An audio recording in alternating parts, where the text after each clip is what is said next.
dulu ya, dibaptis dulu ya. Dia harus ada pembaptisan dulu, dia harus ada perjanjian dulu sebelumnya kalau dia mau menjadi jemaat gereja itu sendiri. Tapi kalau sekadar ngikut ya nggak masalah. Tapi kalau tetap menjadi jemaat di gereja itu dari BNKP Bismillahirrahmanirrahim. Assalamualaikum warahmatullahi wabarakatuh. Perkenalkan, nama saya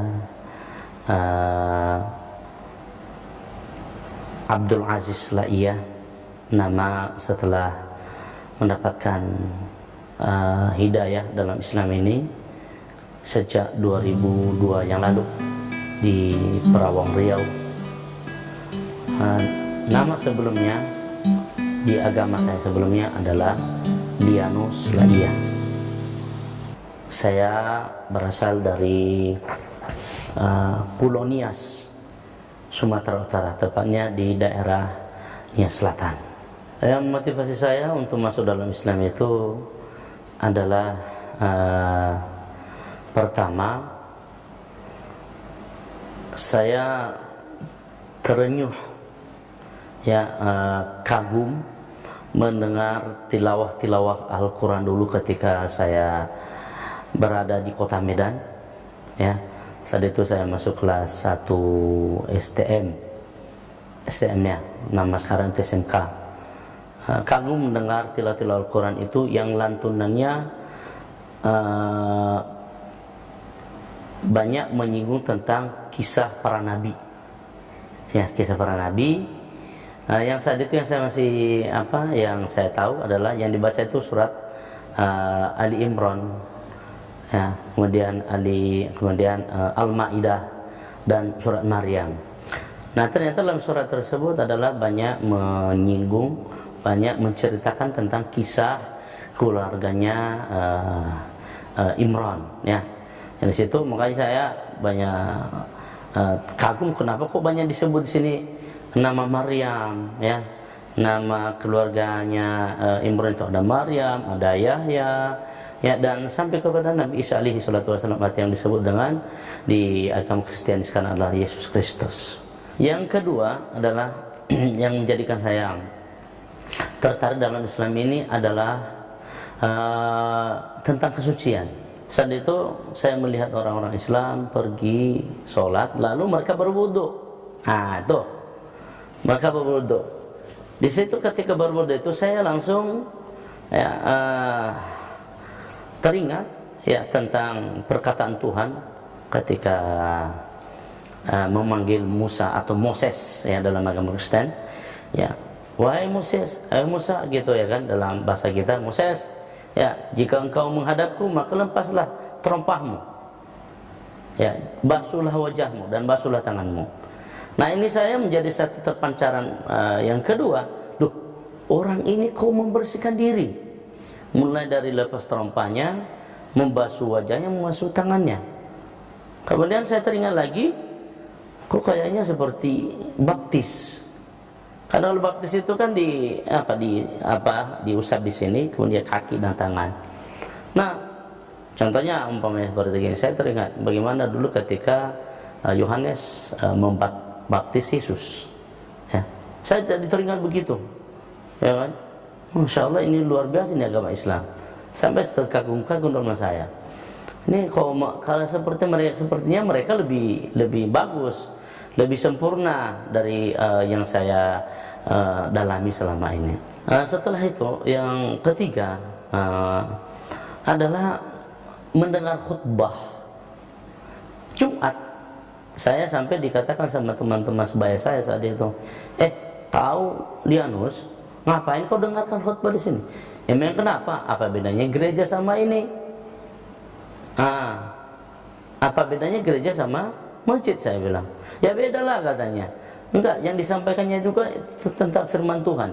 Dan yang disebut, kenapa saya mendengarkan saat itu, karena yang banyak disinggung adalah masalah Nabi Musa. Saya terenyuh langsung. Saat itu yang diceramahkan oleh Ustadz Rangkuti namanya di kota Medan, ya, masjid di Al-Hidayah, Masjid Raya Al-Hidayah. Itu banyak menyinggung bagaimana perjalanan Nabi Musa ya, saat melawan Fir'aun laknatullah, ya. Jadi saya luar biasa, saya kemudian perjalanan dari dia lahir sampai dia perjalanan menjadi seorang nabi dan menyelamatkan Bani Israel, walaupun Bani Israel sekarang adalah mereka sudah membangkang dari asasnya ketuhanan yang Maha Esa gitu. Tapi saya terenyuh dengan perjuangan Nabi Musa alaihissalam, ya. Bagaimana sampai ketika itu, bagaimana ketika Nabi Musa itu melewati laut, ya, diceritakan. Jadi saya kagum gitu. Jadi ini masalah tempat ibadah. Nah, saya mengikuti begitu, termasuk menyinggung saat itu keluarganya, lagi-lagi keluarga Imran yang disinggung oleh si Ustadz Rangkuti. Jadi saya makin yakin gitu loh, kok Islam ini kok luar biasa, lebih mendambakan, lebih mengagungkan para leluhur-leluhur, para nabi-nabi daripada saya. Sayang kalau agama saya dahulu ya cuman mengagungkan lebih kepada Isa doang, ya, kepada Isa. Selebihnya adalah selintas lewat gitu. Tidak seperti itu. Kalau Islam enggak, semuanya diagungkan seperti itu. Ya, walaupun Nabi Muhammad pada hakikatnya adalah nabi yang diutus khusus buat orang Islam, tapi semuanya tidak dibedakan, ya. Sebagaimana dalam Al-Qur'an itu la nufarriqu baina ahadim minhum, ya. Jadi tidak ada tidak ada dibedakan di antara mereka, kata Allah Subhanahu wa taala. Saya menganalisa setelah sekian lama 6 bulan lebih saya di kota Medan ini, daerah Bandar Slamet, kok orang Islam tidak membeda-bedakan antara tempat ibadah ini dengan itu, ya kan? Saya mulai bertanya-tanya itu karena udah 6 bulan lebih. Kok dari sana bisa ke sini, dari sana bisa ke sini, kok luar biasa gitu. Saya jadi telusuri itu. Kenapa? Kalau di agama Kristen dahulu, ya namanya udah berbeda, ini dia udah berbeda sekte antara GPDI, GKII, Bethel, Kristen Katolik, Kristen Protestan. Kalau sudah beda, dia tidak mungkin orang Bethel masuk gereja Katolik, tidak. Dia nggak harus dibaptis dulu, ya. Dia harus ada pembaptisan dulu, dia harus ada perjanjian dulu sebelumnya kalau dia mau menjadi jemaat gereja itu sendiri. Tapi kalau sekadar ngikut ya nggak masalah. Tapi kalau tetap menjadi jemaat di gereja itu, dari BNKP Protestan menjadi jemaatnya Katolik, ya nggak bisa, harus jadi daftar dulu. Contohnya sekarang ini, ya. Contohnya sekarang keluarga saya yang Katolik di Medan, adik saya, dia mau masuk gereja Protestan, akhirnya dia daftarkan sama paman saya, nggak bisa. Kemudian dia juga jadi jemaat gereja itu bisa dia nanti sah sebagai jemaat gereja itu ketika sudah dicatat namanya oleh pengurus gereja. Udah dicatat sah dia sebagai anggota gereja tersebut. Kalau enggak ya enggak. Nanti kalau meninggal susah. Ya, susah kalau meninggal nanti. Nah, ini membuat saya jadi umat Islam kok ternyata masuk Islam nggak pilih bulu kemana masjid yang dia masuk. Jadi kalau umpamanya di Kristiani, umpamanya dia Protestan, jemaat Protestan, jemaat Katolik atau jemaat Bethel, jemaat GPDI, dia masuk gereja ini nggak bisa. Contohnya ini Bintaro ini umpamanya, datang orang Katolik seperti bapak saya dulu sebelum dia masuk Islam datang ke Jakarta ini, ya. Sebelum dia masuk Islam, akhirnya bapak saya juga masuk Islam, alhamdulillah, ya. Setelah perjuangan 13 tahun 14 tahun saya memperjuangkan untuk bisa dapat daya, tapi saya tidak paksa. Nah, dia mau masuk gereja Katolik, harus cari di mana gereja Katolik dulu. Ya saya bingung, harus cari gereja Katoliknya. Dia nggak bisa masuk gereja GPDI di Bintaro sini, nggak bisa. Ya dia nggak ngerti juga ritual ibadahnya. Gitu itu. Ini jadi satu kenyataan yang luar biasa buat saya saat itu. Loh, luar biasanya agama Islam bisa bersatu begini, ya, dengan dibawakan agama baru oleh Muhammad. Ya seperti gitu loh, saya seperti gitu. Nah, ini yang membuat saya jadi menganalisa panjang sehingga akhirnya memperbandingkan. Nah, uh, pada akhirnya sampai pada aktualisasinya, ya saya mensyahadatkan diri pada 2002 yang lalu di Riau. Pandang saya tentang Islam saat saya masih Kristen adalah itu sangat tidak baik, sangat buruk. Ya, karena kenapa saya itu dulu, karena satu, keluarga saya itu memang kan para pengurus gereja. Contohnya saya sebut ya, abang sepupu saya saat ini, dia adalah pendeta. Kemudian besan bapak saya itu namanya sintua gereja, jadi imam gereja. Kemudian menantu bapak saya, keponakan bapak saya itu para pengurus gereja. Mertua bapak saya imam gereja, abangnya bapak saya imam gereja. Kemudian kalau di orang Batak itu namanya paribannya bapak saya itu adalah pendeta, bukan pendeta, katekis, Katolik. Ya. Kemudian melaju lagi, abang sepupu saya katekis. Ade bungsu bapak saya, ade bungsu orang bapak saya, katekis lagi yang memperjuangkan saya dulu masuk karantina Kristen. Kemudian kakak sepupu saya, itu lagi dia adalah seorang suster. Kemudian keluarga saya, kakek saya itu seorang kepala desa, ketua adat, macam-macam. Ya, kan memang saya dijadikan sebagai itu. Jadi kalau memang tertanam rasa kebencian, itu wajar. Saya benci sekali dengan Islam dulu. Saya benci sekali. Sampai ketika itu saya tinggal di asrama namanya asrama formasi. Asrama formasi adalah khusus untuk binaan para kaderisasi rohaniawan gereja. Ya, kaderisasi rohaniawan gereja. Ya, nanti itu bisa menjadi sekolah ini bruder, sekolah frater, sekolah ya sampai seterusnya, bahkan menjadi seorang pastor kalau bisa seperti itu. Tapi saya di samping di dalam karantina itu sekolah tinggal di situ, lalu sekolah di luar, sekolah di SMP negeri.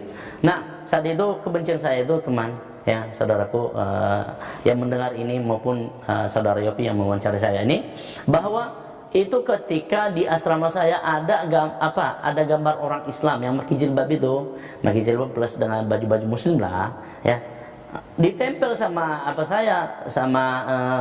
ketua asrama saya di ruang belajar. Saya robek. Loh, kenapa kau robek itu, katanya? Ini ngapain di sini nih, Bang? Ngapain di sini nih? Kan mengundang-undang kita untuk apa?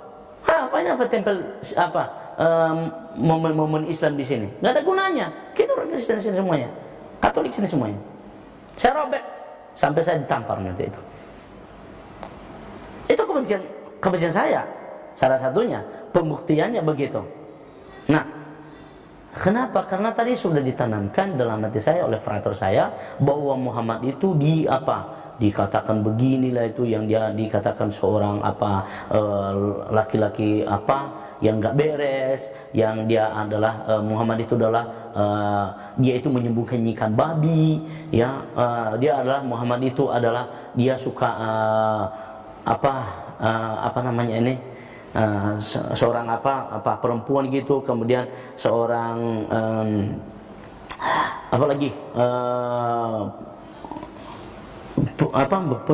penaik kuda itu namanya, pembalap kuda kerjaannya. Ya Allah, nggak pernah dikasih berita yang valid tentang Muhammad. Jadi yang kita ditanamkan dulu cuma 24 sampai Yesus, 24 Nabi. Yang Muhammad itu dijelekan semuanya kejelekan dijelekan. Nah, saudaraku yang mendengarkan ini, kami tidak pernah menjelekan Yesus, tapi kami membela Yesus. Tanggapan keluarga luar biasa, ya, akhirnya saya masuk Islam itu pertama itu bapak saya melaknat saya, mengutuk saya, keluarga mengutuk saya semuanya. Saya masuk Islam itu dianggap tidak anak lah itu. Tentu saya sebagai seorang anak menangis. Dalam umur saya yang masih kurang lebih 21 tahun, ya, 22 tahun lah. Tentu hati menangis, tiba-tiba dikutuk, dilaknat dari sana. Alhamdulillah ada yang menginspirasi saya yang menasihati saya seorang ustadz Islam namanya Ustadz Sahabudin, orang Jawa.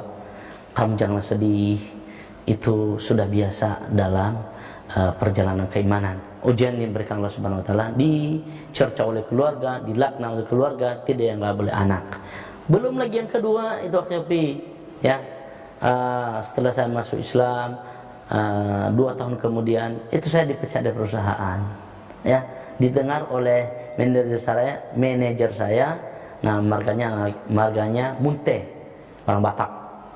Didengar oleh, karena saya udah masuk Islam, manajer saya ini lalu memecat saya karena saya debat panjang sama dia tentang keislaman. Kemudian apa lagi? Saya sakit, ya. Kemudian nggak lama kemudian bapak saya sakit keras sampai mau meninggal. Nah, disinyalir saat itu gara-gara saya masuk Islam. Dia karena pernyataan beberapa paranormal, para dukun macam-macam yang ngasih dia obat, termasuk kakek saya seorang dukun besar di daerah Nia Selatan namanya, ya. Karena guru kakek saya itu guru besar, dia guru besar silat, dia juga guru besar yang ini yang mengobati orang, ya. Nah, kakek saya ini akhirnya mengatakan, ini si anak harus dimasuk Kristen dulu ini. Nah, ini baru. Kemudian yang ada kakak sepupu saya seorang paranormal gitu, ya misalnya gitu, baru bisa hidup bersehat karena saya harus masuk Islam. Saya datang di rumah, saya bukan masuk Islam, maka saya berdakwah. Saya katakan sama abang saya yang pendeta, bang, kau saksikan, ya, hari ini walaupun darahku akan keluar, hari ini ada yang meninggal hari ini, sedikit pun saya tidak pernah goyang di masa dalam Islam. Abang harus cangkap itu. Oke, demikian saja dari saya. Moga ini adalah jadi suatu kebaikan bagi kita semuanya. Demikian. Assalamualaikum warahmatullahi wabarakatuh.